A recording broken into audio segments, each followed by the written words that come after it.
Vou colocar aqui um segundo software para gravar, caso a gente tenha algum bug no Google, para não perder a aula.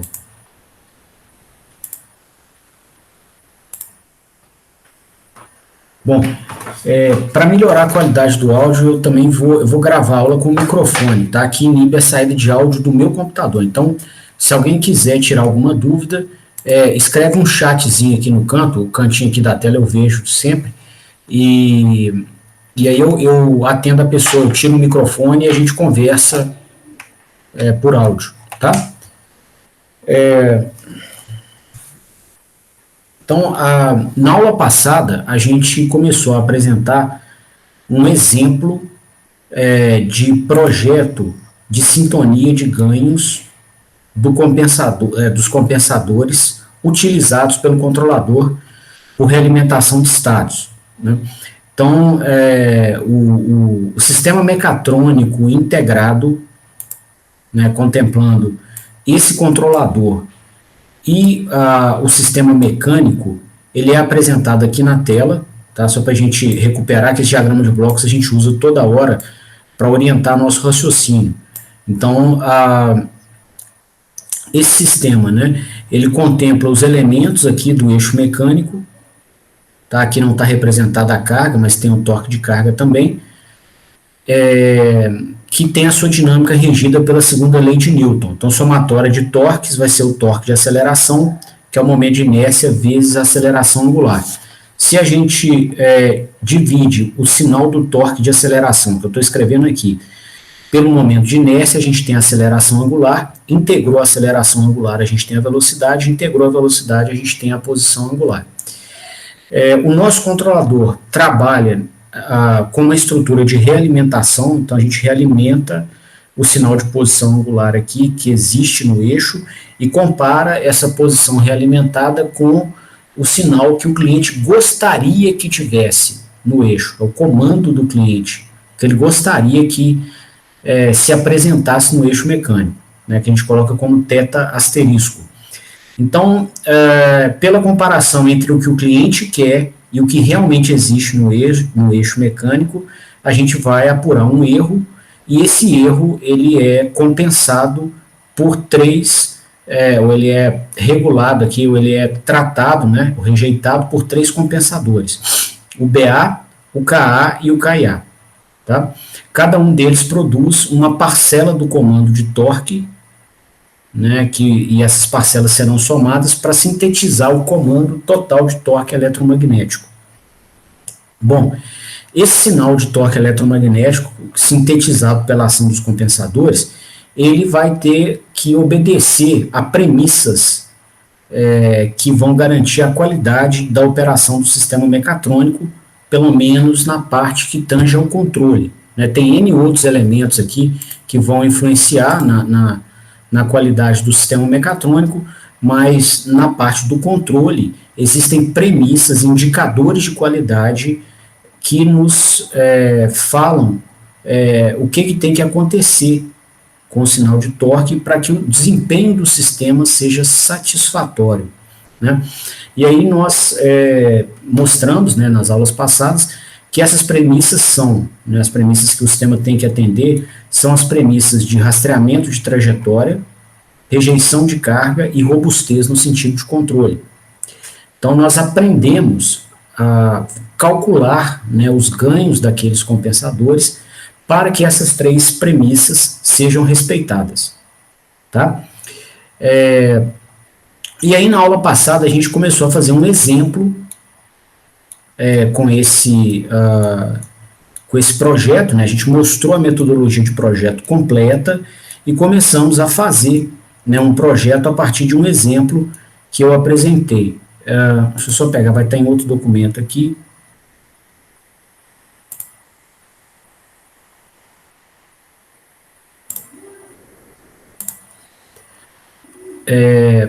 Conforme eu comentei com vocês, né, esse projeto ele é recursivo. Então, você calcula uma primeira rodada de ganhos para o BA, para o KA e para o KIA, para atender uma premissa, um indicador de qualidade. Então, a gente primeiro calcula esses ganhos para satisfazer o rastreamento de trajetória.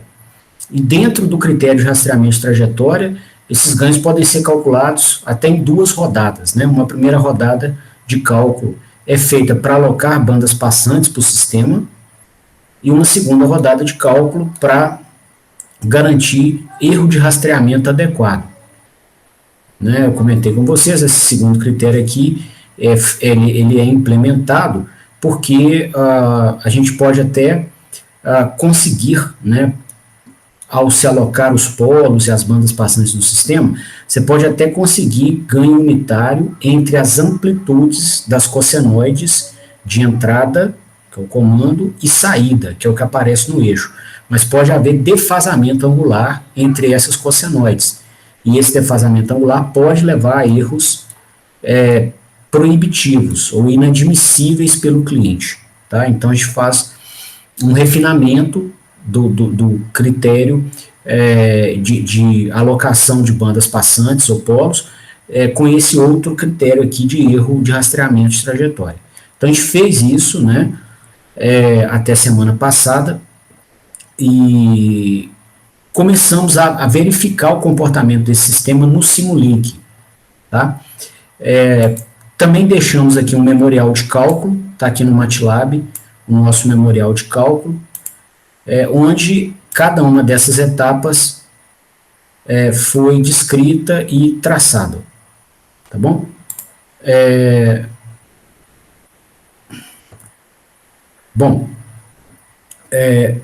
Vimos, né, que até o último critério de projeto, né, que era garantir erro de posição dentro do limiar aceitável pelo cliente, a gente viu que os nossos ganhos estavam adequados. Então, vou abrir aqui o Simulink para mostrar isso.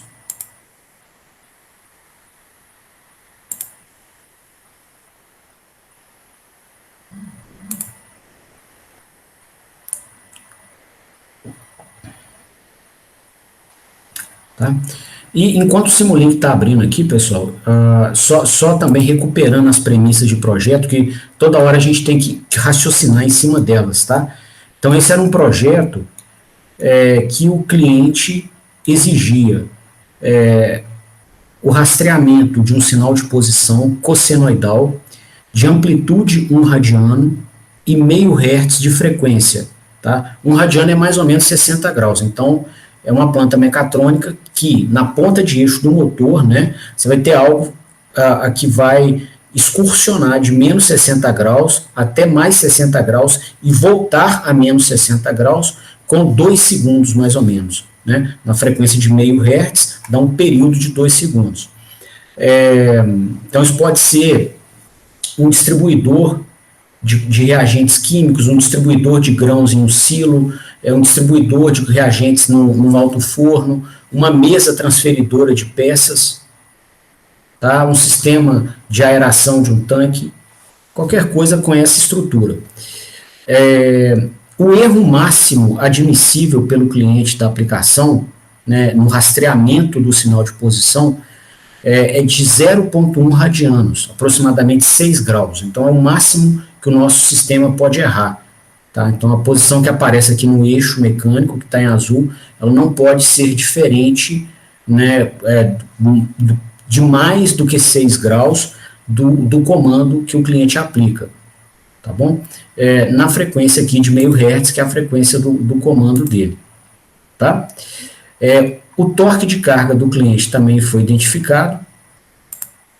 Vou fechar isso aqui só para a gente acabar de ver as premissas, que depois o raciocínio vai ser bem mais organizado e bem mais fluente.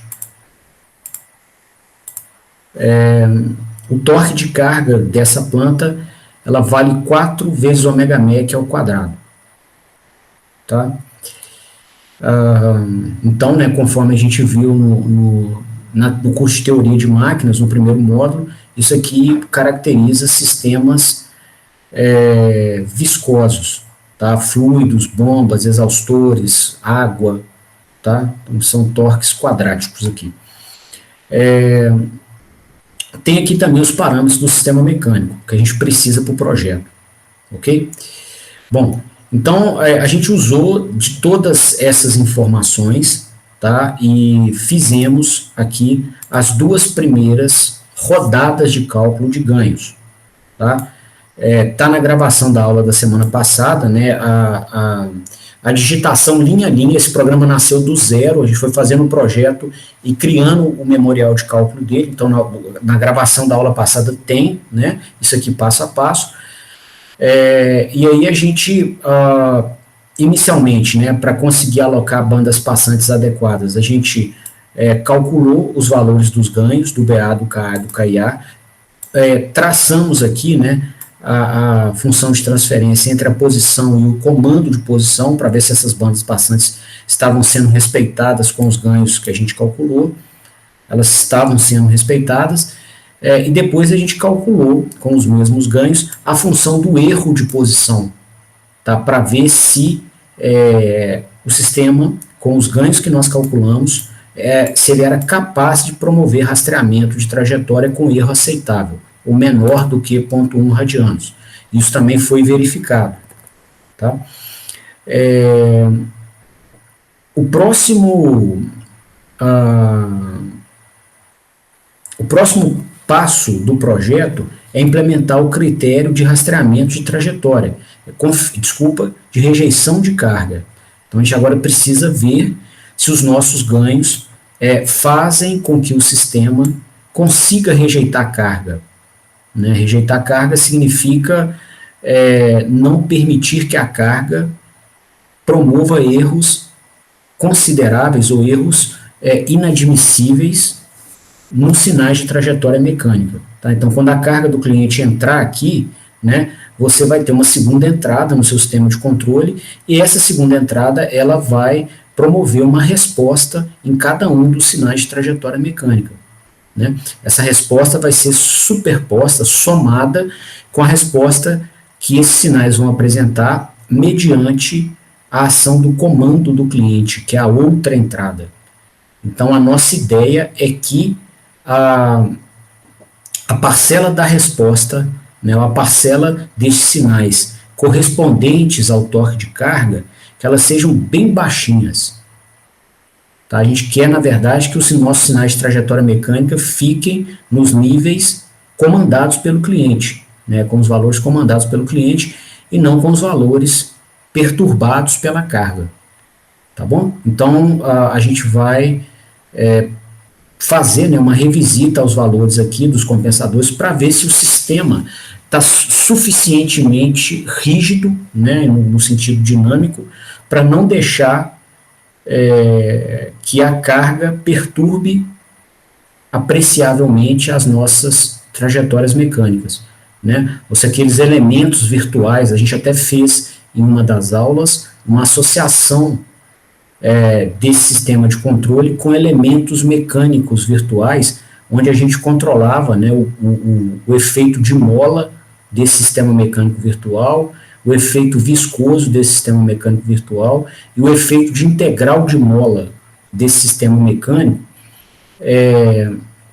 e a gente então vai verificar se esse sistema mecânico virtual, se ele é bem rígido, né, para rejeitar o efeito da carga.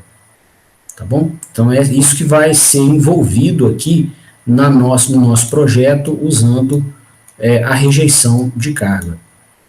Tá? Então nós começamos, né, esse projeto semana passada, apresentando aqui a expressão que caracteriza a rejeição de carga. Tá? Bom, o torque de carga que é aplicado ao eixo desse acionamento mecatrônico, ele tem característica quadrática. Então, assim, nós teremos um sistema de controle que vai trabalhar, né, forçando a velocidade a ter uma frequência de meio Hz, porque o comando de posição do cliente é de meio Hz também. Aqui, ó. Tá? Então, você vai ter toda uma estrutura trabalhando para que a posição tenha meio Hz, e como a velocidade é a derivada da posição, a velocidade também vai ser um sinal de meio Hz.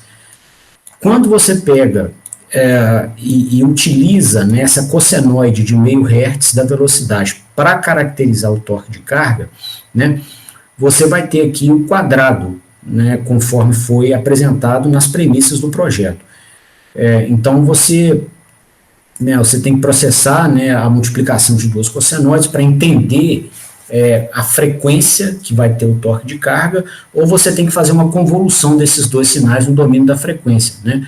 A velocidade está multiplicando por si própria no tempo, o que significa que os respectivos sinais vão se convoluir na frequência para caracterizar o torque de carga na frequência. Seria uma segunda opção para a gente conseguir caracterizar a frequência da carga. Uma terceira é simular, levantar esse sinal numericamente para poder caracterizá-lo, tá bom? Então a gente optou aqui pela terceira opção. Na verdade, a gente vai fazer um híbrido aqui, a gente vai trabalhar na parte numérica e na parte analítica, né, para entender esses sinais. Quanto mais entendimento a gente tiver do sistema, melhor nosso projeto.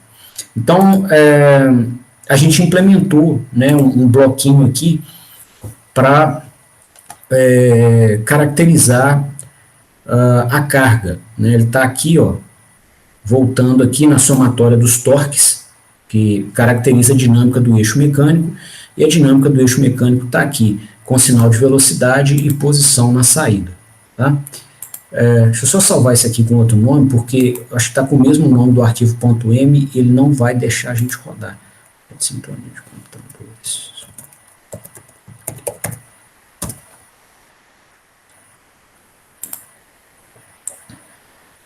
Bom, então aqui, pessoal, até semana passada, nós tínhamos verificado a qualidade do nosso projeto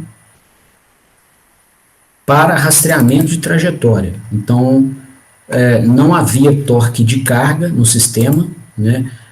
A gente projetou os ganhos, né, para que o sistema fosse capaz de rastrear a trajetória. E a gente verificou que o sistema foi competente para isso. Ele conseguiu fazer esse rastreamento, e os ganhos que nós obtivemos semana passada tinham sido esses aqui que eu estou mostrando, tá? Depois eu trabalhei mais nesse arquivo, eu acabei mexendo um pouquinho nos ganhos, mas do nosso último encontro, da nossa última conversa, os valores dos ganhos tinham sido esses aqui, tá? Que a gente obteve no projeto de rastreamento de trajetória. Então, se a gente simular aqui, ó, só recuperando o ponto que a gente parou,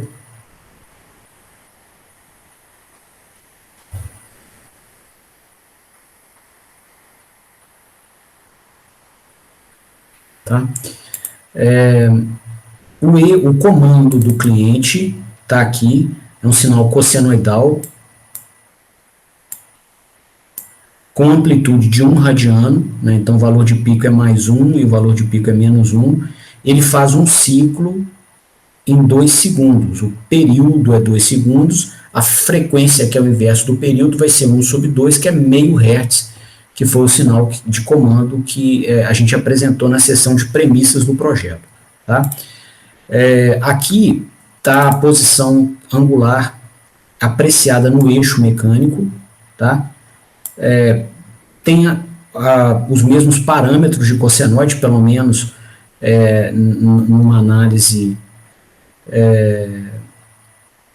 inicial, né? Então você também observa no eixo mecânico uma posição cossenoidal que vai de mais 1 até menos 1 radianos, né? Valor de pico e de vale. Ela faz um ciclo, olha, sai do máximo e volta no máximo de novo, um ciclo em 2 segundos, tá? Que ela estava no máximo em 2 segundos, ela volta ao valor máximo ou de pico em 4 segundos. Então, um período aqui, um ciclo, dura 2 segundos, logo a frequência meio hertz. Então, aparentemente, o sinal de trajetória mecânica está adequado. Tá? Agora, o jeito profissional de você ver se realmente está adequado é olhar o erro, que é a subtração dos dois, tá? Do comando com o sinal realimentado da posição angular. Tá? O erro está aqui. Pelo nosso projeto de sintonia de compensadores, né? A gente estava esperando um erro em torno aqui de 0,7 miliradianos, tá? E que realmente se mostrou, aqui nessa simulação, ok? De onde que a gente esperava esse erro, né, aproximado? Pelo projeto que a gente fez aqui no MATLAB.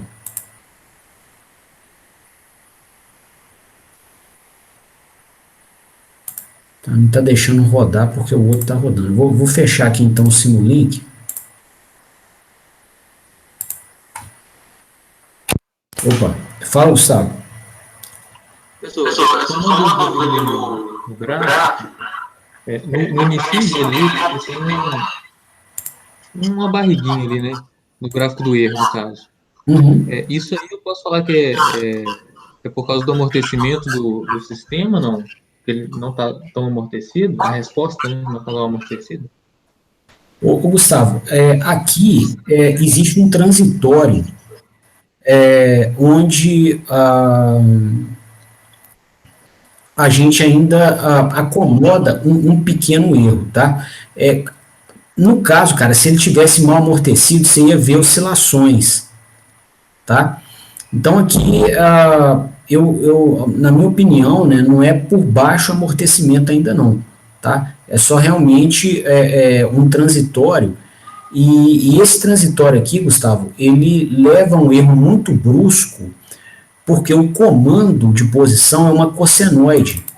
E a cossenoide já começa no valor de pico no instante inicial.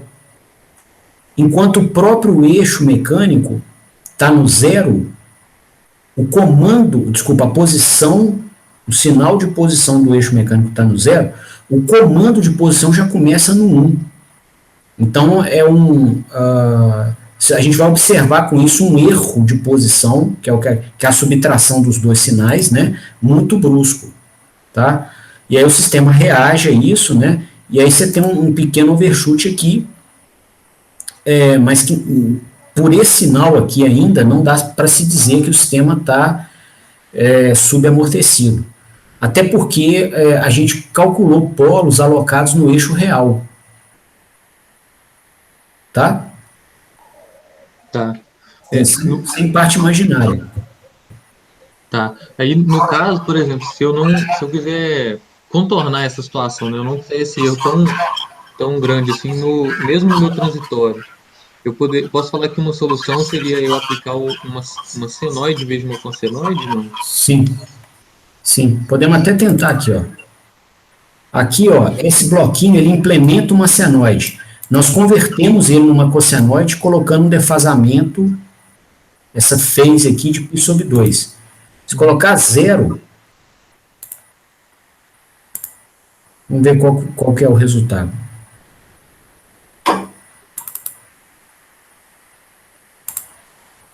Tá? Aqui tem alguma coisinha, mas é da ordem de 10 a menos 3, ó, radiano. Não mais um radiano. Uhum. Tá vendo? E até interessante, Gustavo, oportuno até esse debate que você está abrindo, porque é o seguinte, nós conseguimos, por vezes, né, configurar o desempenho do sistema mexendo no comando. Nós até faremos uma aula sobre isso. Então, parte do trabalho está no controlador, né? Uma grande parte do trabalho está no sistema eletromecânico de potência, e a outra parte, né, na instrumentação, e a outra parte está aqui em um comando corretamente escolhido. Tá? É até bem interessante essa observação sua, né? Que às vezes naquele transitório você poderia arrebentar alguma coisa, né? Ter algum problema, e só de mudar o comando a gente já teria a minimização, né, ou a mitigação desses problemas. Tá? Ah, beleza, valeu. Valeu. Então, aqui, moçada, não sei porquê, vou fechar o Simulink só para a gente pegar aqui o nosso projeto, que ele não está deixando rodar o projeto. Então, ela continua não deixando. Vou fazer uma coisa aqui.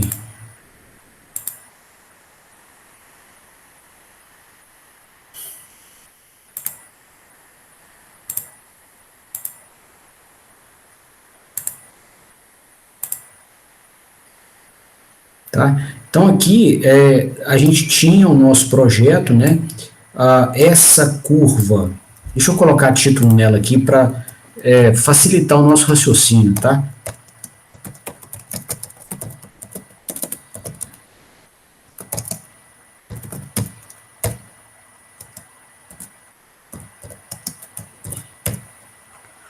E a de cima, ela foi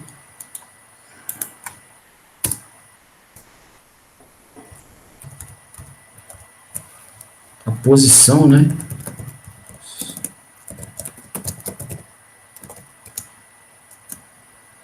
Função de transferência.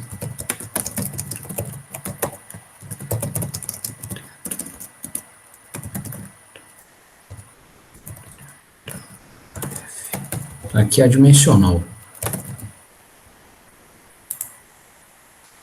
Então, aqui, ó, no nosso erro de posição, né, a gente tinha apurado que em meio hertz, que é o comando do cliente, o sinal de comando do cliente, aqui está com 3 Hz. 1 Hz, meio Hz está aqui, ó.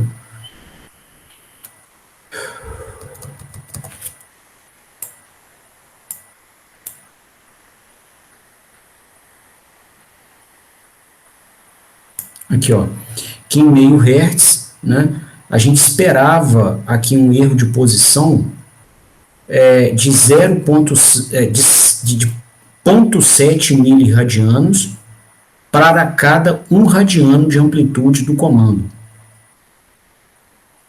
Tá? Na nossa função aqui, na verdade, é o erro de posição sobre o comando de posição. Até a unidade, então, aqui está errada. Tá? Então, a gente esperava ali, né, qual que é a interpretação daquele sinal? Quantos radianos de erro você vai ter para cada 1 radiano de amplitude do comando de posição. Bom, então o sinal nos mostra, né, que a gente espera um erro de 0,7 miliradianos para cada 1 radiano de amplitude do comando.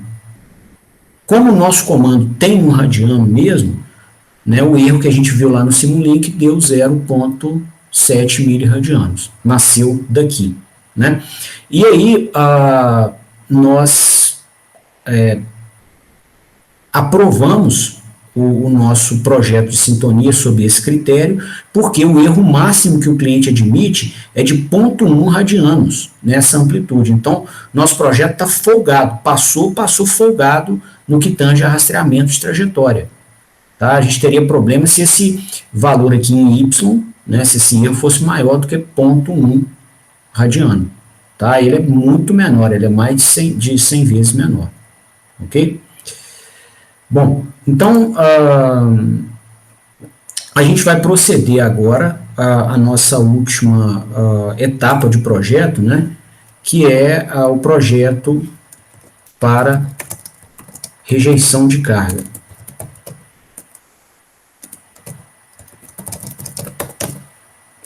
Tá? Bom, esse projeto ele é suportado, né, nós somos ajudados, né, com a função de rigidez dinâmica, que é essa aqui, né, que a gente usa nessa função em módulo, né, e ela nos informa quantos newtonmetros de torque de carga são necessários para promover um erro de 1 radiano na nossa posição angular. Né? Idealmente, sim, no melhor dos mundos, nós gostaríamos que fossem necessários infinitos newtonmetros para promover um erro de 1 radiano. Tá? Infelizmente, a gente não consegue isso.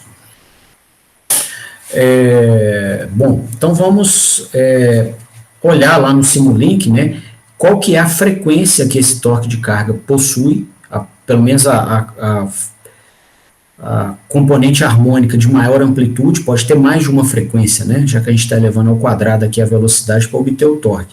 E daí nós vamos ver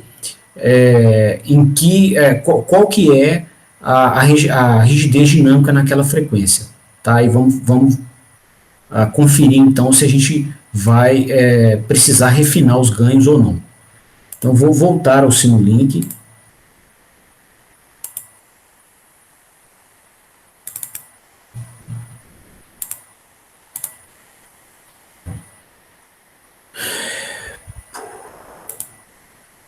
E agora, né, a gente tinha colocado esse bloquinho com ganho zero para deixar a máquina rodando a vazio. Eu vou colocar ele aqui com ganho unitário, tá?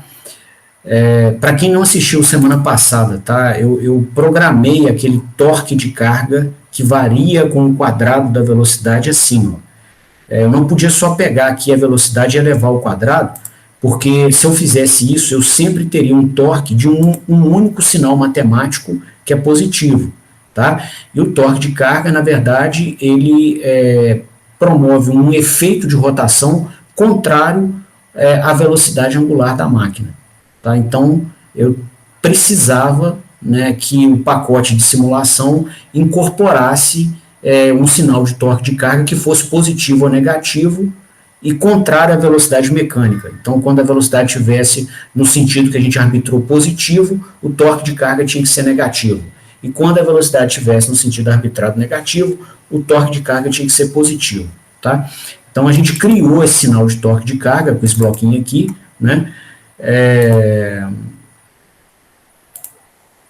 Da seguinte maneira, se U é a entrada, a gente vê o seguinte, ó, se a entrada for positiva, o torque de carga vai ser 4 vezes a entrada, que é a velocidade mecânica, ao quadrado. Tá? Então, fica um torque de carga que sai aqui nesse ramo positivo, só que ele realimenta negativo. Então, ele tem efeito frenante, que é o que a gente gostaria. Tá? Por outro lado, né, esse else, então, se a velocidade for negativa, o torque de carga vai ser 4 vezes a velocidade ao quadrado, só que negativo. Né? Então, 4 vezes a velocidade ao quadrado sempre vai ser positivo, com menos na frente sempre vai dar negativo. Né? Então, com velocidade negativa, a gente sai com o sinal aqui negativo e ele volta realimentando negativo, caracterizando aqui, então, um torque frenante.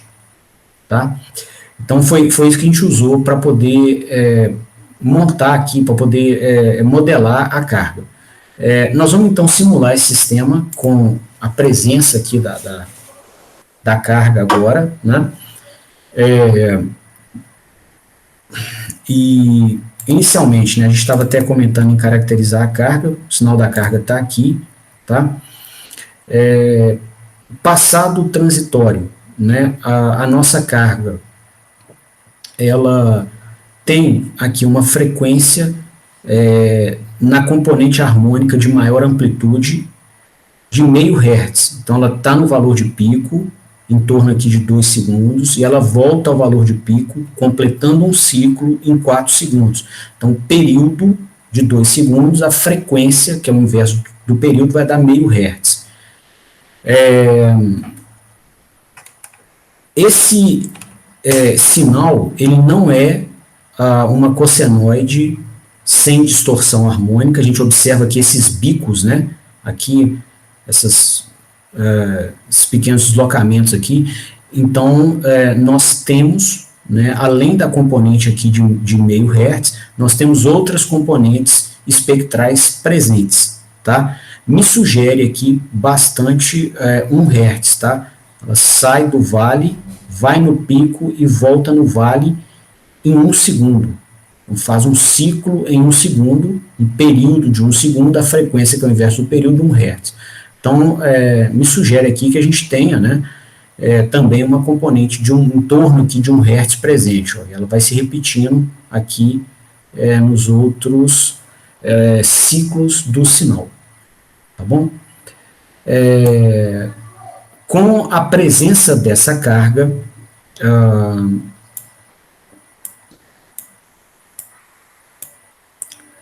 vamos ver como ficou o erro de posição, tá? Para ver se os nossos ganhos foram capazes de garantir rejeição de carga para o sistema.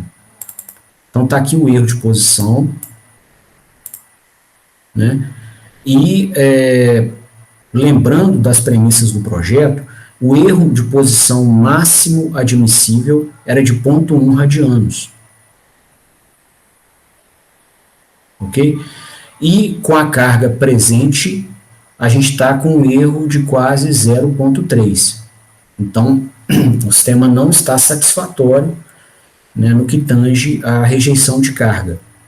Tá? A gente vai ter que alterar os ganhos para aferir ao sistema uma maior rigidez dinâmica, uma maior capacidade de rejeitar a carga.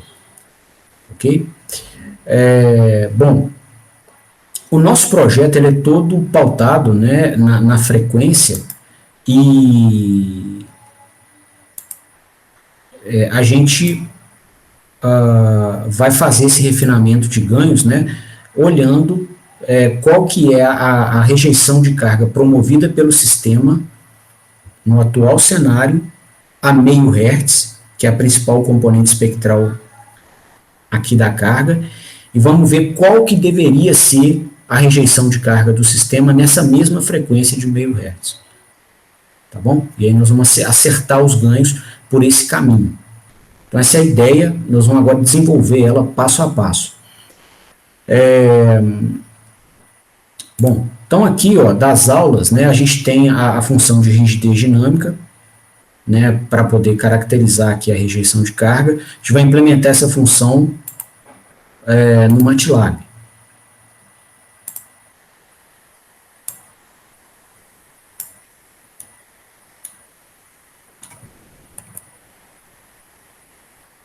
Tá?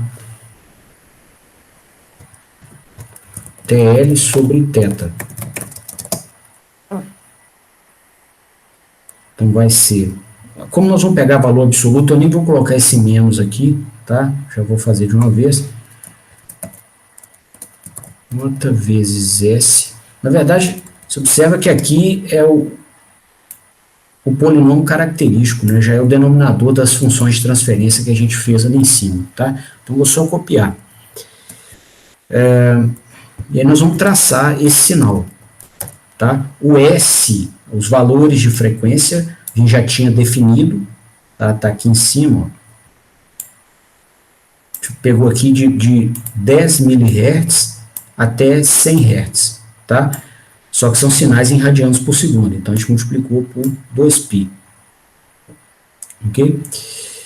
E é a parte imaginária do S de Laplace, né, correspondente à oscilação dos sinais. A parte real é correspondente à atenuação de amplitude. Tá? Aqui a gente não está olhando a atenuação de amplitude, a gente está olhando só a oscilação deles, ok? Então, aqui vamos fazer o traçado, vamos colocar em escala logarítmica, tá? Porque a gente vai observar mudanças apreciáveis aqui nos fenômenos contemplados, quando as coisas se alterarem de 10 vezes, tá bom? Então, a escala logarítmica nos ajuda disso, porque a cada 10 vezes que você alterar o sinal, na verdade, você vai andar a mesma distância no gráfico, tá? Então, de 1 para 10, essa distância, de 10 para 100 é a mesma distância, de 100 para 1000 é a mesma distância, tá? Então, fica mais fácil visualizar as mudanças que o sinal vai apresentar com esse traçado. Nós vamos apreciar aqui o valor absoluto da rigidez dinâmica, TL sobre θ.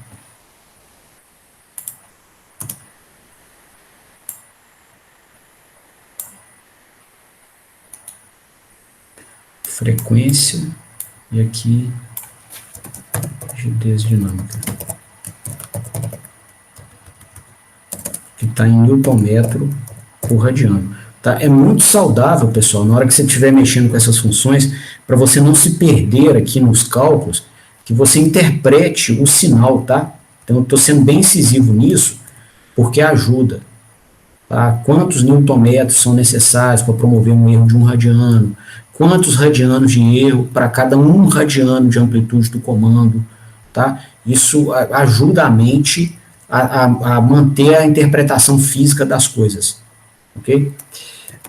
Aqui eu vou colocar um grid e vamos fazer o traçado desse sinal. Bom, então está aqui a nossa função de rigidez dinâmica.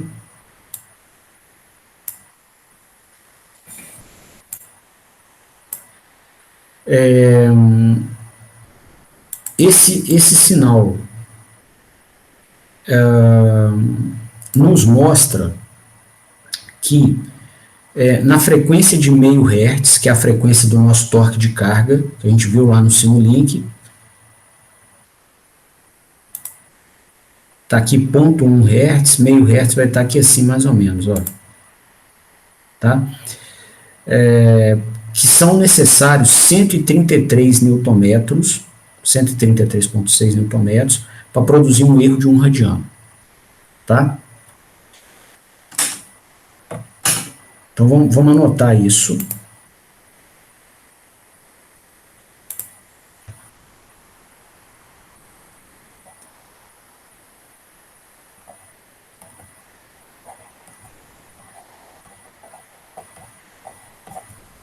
Então, torque de carga necessário para produzir um erro de 1 radiano na amplitude da posição angular, na frequência de meio Hz, é igual a 133,6.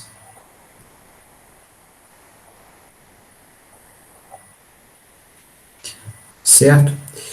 Bom, o nosso torque de carga apurado lá no Simulink, aqui, ó, ele tem uma amplitude, né, nessa componente de meio Hz, de aproximadamente aqui 48, 47,5 newton-metro, tá? O valor de pico dele. Vou considerar 48 ali no projeto, tá? Então, o módulo do torque de carga, né, do nosso sistema, nessa frequência de meio Hz, é de 48 newton-metro. Tá? Então, o erro de posição, né, agrupando aqui essas duas informações, o erro de posição pode ser calculado por regra de 3. Tá? Então, o erro de posição, né, na frequência que nos interessa, ele vai ser dado pelo valor do torque de carga naquela frequência, dividido pela função de rigidez dinâmica.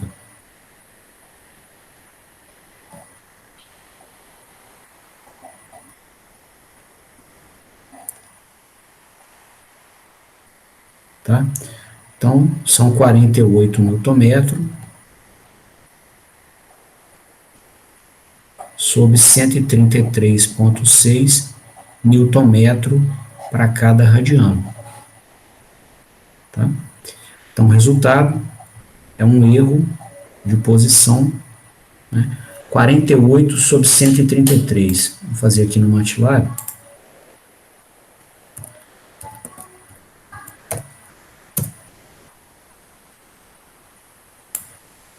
Aqui, ó, 48 sobre 133,6, tá?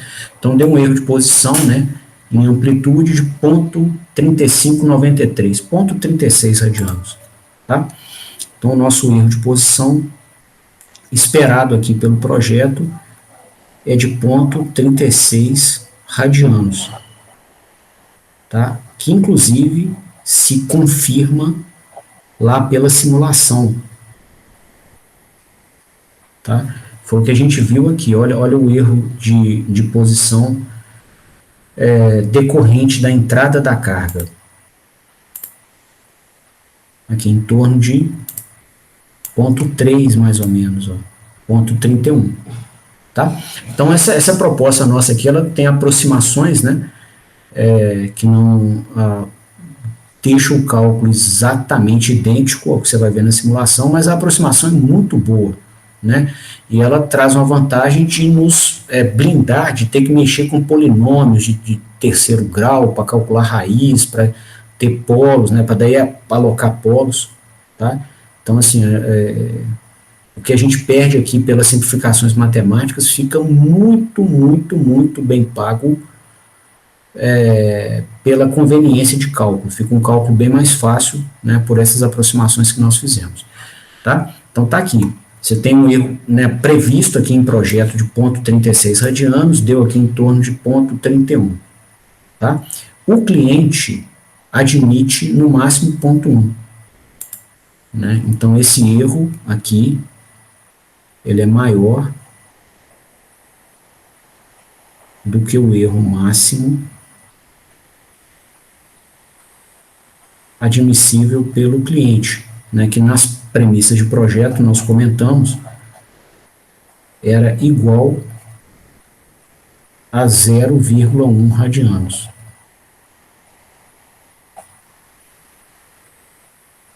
Ok? Então nós vamos ter que refinar o projeto. Então, conforme a gente mostrou na sala, pessoal, essa característica de rigidez dinâmica aqui, ela nos orienta da forma como nós temos que alterar os ganhos, os 3 ganhos, para que nós sejamos capazes de atender ao que se pede, ao que o cliente da aplicação pede, né? No caso do nosso projeto, o que a gente observa aqui, ó, que nós precisamos fazer com que o erro, que está calculado nesse parênteses vermelho que eu mostrei, com que esse erro caia aqui para 0,1. Tá? Então, hoje ele tem um valor de 0,36 radianos. Tá? E nós precisamos que ele reduza para 0,1. Tá? Então, para que isso se reduza a 0,1,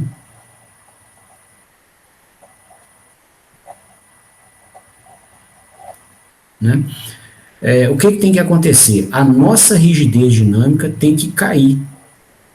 Tá? No torque de carga, nós não temos nada a fazer. O torque de carga é do processo do cliente, não dá para mexer. Tá? Então, isso aqui é do cliente, nós não temos o que fazer com ele. Tá? Agora, na rigidez dinâmica, nós podemos atuar, porque ela depende dos compensadores, e os compensadores são da nossa escolha. Então, o que tem que acontecer, né? Esse torque de carga aqui de 48 Nm, ele é imutável, essa amplitude do torque de carga aqui a meio Hz. Se a gente quiser reduzir o erro de 0,36 vezes, a gente tem que, na verdade, desculpa, 3,6 vezes, né? A gente quer sair de 0,36 e ir para 0,1. Tá? Então, o erro tem que reduzir de 3,6 vezes. Tá? Vamos falar até assim, ó. O erro novo, vamos colocar assim, ele vai ter que ser o erro que a gente tinha, só um minutinho, dividido por 3,6. Como é que é? É que você falou que diminuir a rejeição dinâmica no seu contrário? Aumentar a rejeição dinâmica, isso. Se eu falei isso, então eu falei me confundindo aqui. É aumentar, tá? Você está certo, é aumentar. Beleza? Então aqui, ó, eu devo ter falado errado, se eu falei eu nem percebi, que eu pus a setinha para baixo. E você está certo, a gente tem que crescer a rigidez dinâmica.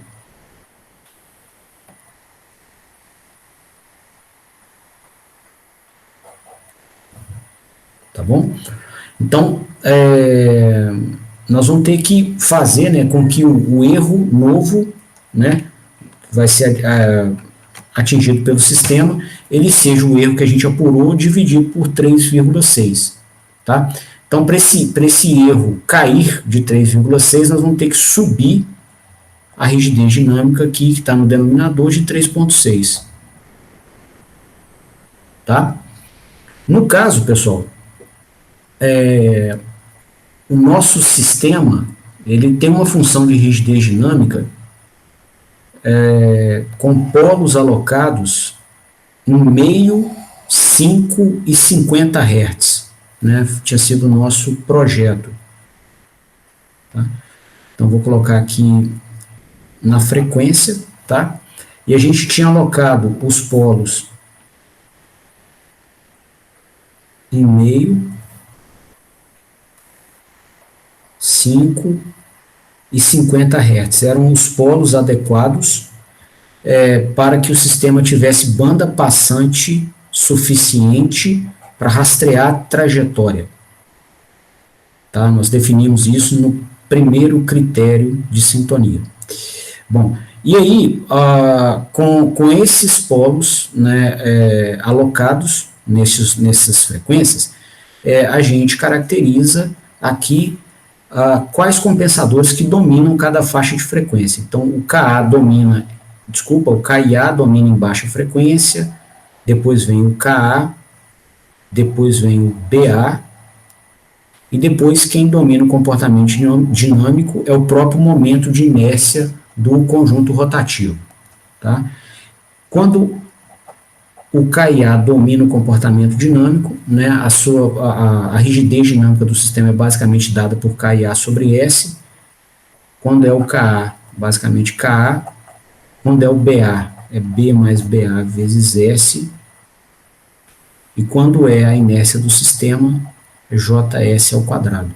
Tá? As parcelas aqui da rigidez dinâmica. Cada uma delas domina uma faixa de frequências. Bom, o nosso torque de carga, ele foi apurado em meio Hertz. Tá? Então, ele está aqui, ó.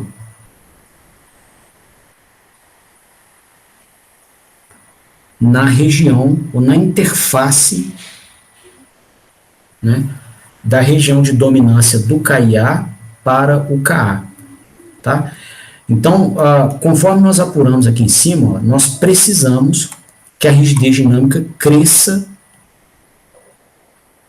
em torno aqui de 3,6 vezes, né, na frequência que a carga se apresenta. Então, nós vamos ter que subir essas curvas aqui de 3,6 vezes.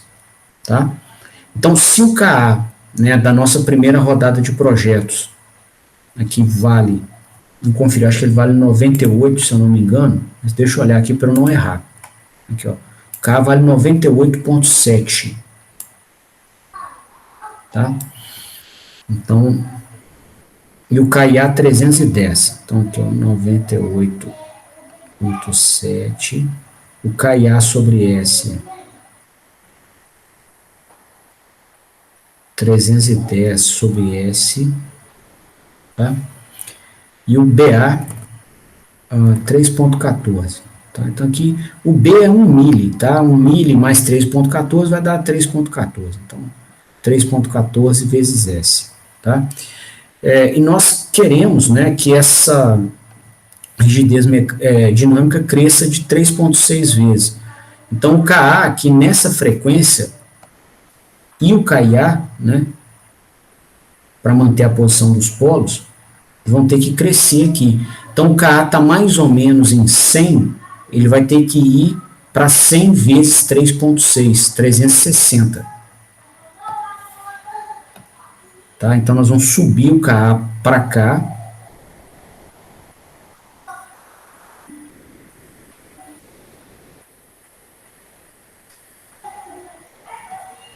E o valor dele passa a ser 360 Nm por radiano.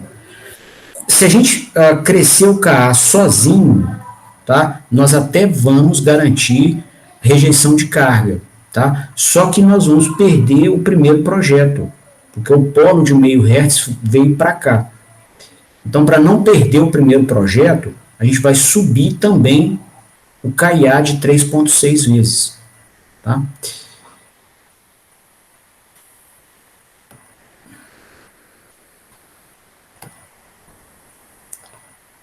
De tal forma, né, que o polo aqui se mantenha.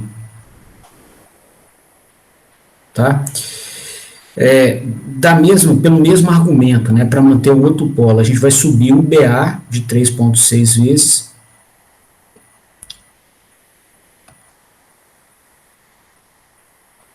E ele vem para cá. tá? E o último polo, como ele vai acontecer aqui na interface, né, da região de dominância do BA com o J, aí nós não temos o que fazer com ele. Ele realmente vai crescer porque nós não temos como mexer no conjunto mecânico, né, alterar a planta do cliente para fazer um projeto de sintonia, tá? Então vai ter que ficar aqui mesmo. Então o nosso novo conjunto de ganhos, né, passa a ser esse aqui, ó, o KA em 360, o KIA tá 310 vezes 3,6, vai dar uns 970 mais ou menos. A gente faz a conta direitinho no Simulink, tá? O BA 3,14 vezes 3,6 vai dar uns 10 mais ou menos.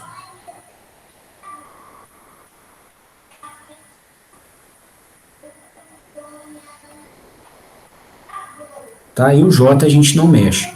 Então vamos lá, né, para finalizar aqui, finalizar a aula, eu vou colocar esses valores no nosso sistema e simular para ver se a gente tem sucesso, né, na rejeição de carga. Então, vamos pegar cada ganho desse aqui e multiplicar pelo fator que a gente apurou aqui de 3,6.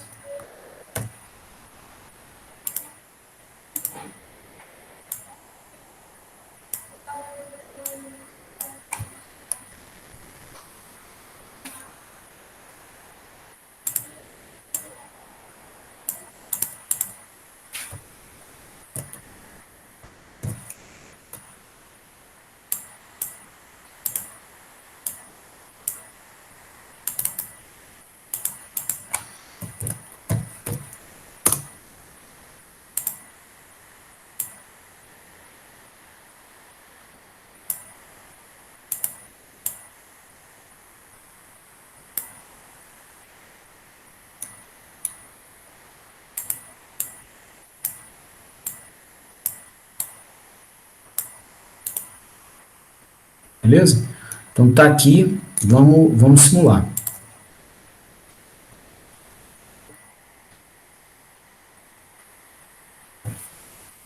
Bom, conferir o erro, né, que era o nosso objetivo, tá?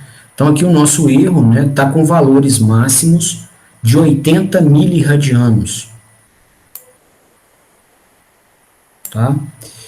Sendo que o valor máximo aceitável pelo cliente era 100 mili. Então passou, nosso projeto deu certo.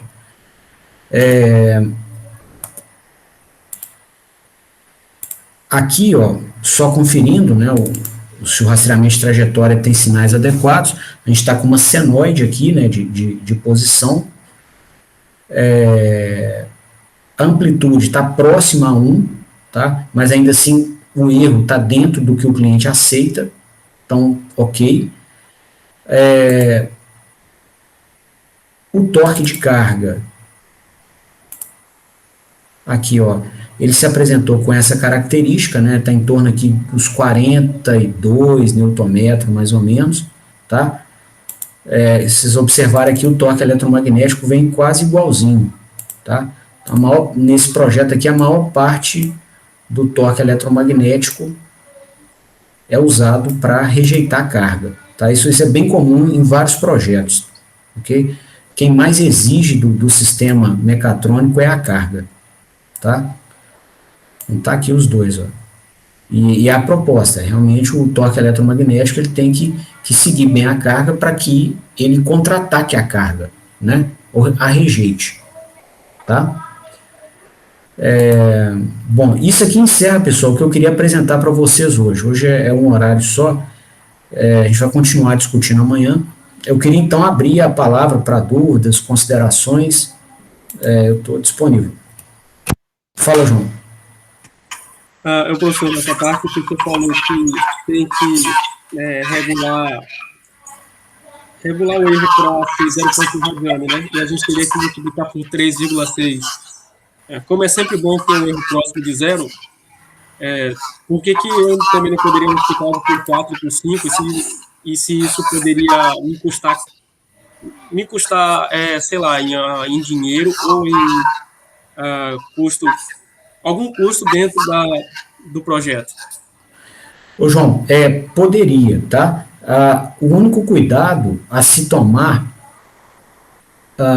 eu vou até assim, dar um passo atrás nessa consideração que eu fiz, tá? Pela infinidade de plantas mecatrônicas que a gente tem, pode-se ter mais cuidados, mas um cuidado que já é bem, assim, notório, né? É a possibilidade do sistema ficar instável, tá? Então, se você colocar ganhos grandes demais, os polos podem se mover para o lado direito do plano, tá? E aí o sistema fica instável. Então, assim, até poderia, se você quisesse, chegar aqui e aumentar, ao invés de 3,6, aumentar de 5, por exemplo. Né? O erro cairia mais ainda, tá? Então, ali a gente está trabalhando no cenário de conseguir a aprovação, né? Conseguir atender os requisitos do cliente de forma mínima, tá? Que ainda conota a qualidade. Mas se você quiser colocar maior, ó, também dá. Tá? Aqui o erro de posição, ele estava em 80 mili, agora ele está aqui em alguma coisa em torno de 55 mili, tá vendo? Não tem problema não. Tá? Tranquilo, professor, obrigado. Valeu. Moçada, mais alguma consideração, alguma dúvida? Então tá. Bom, então eu agradeço vocês aí pela presença e desejo uma boa noite. Amanhã a gente se vê de novo às 17 horas. Tá bom? Até lá. Valeu, pessoal. Boa noite. Boa Boa noite aí, pessoal.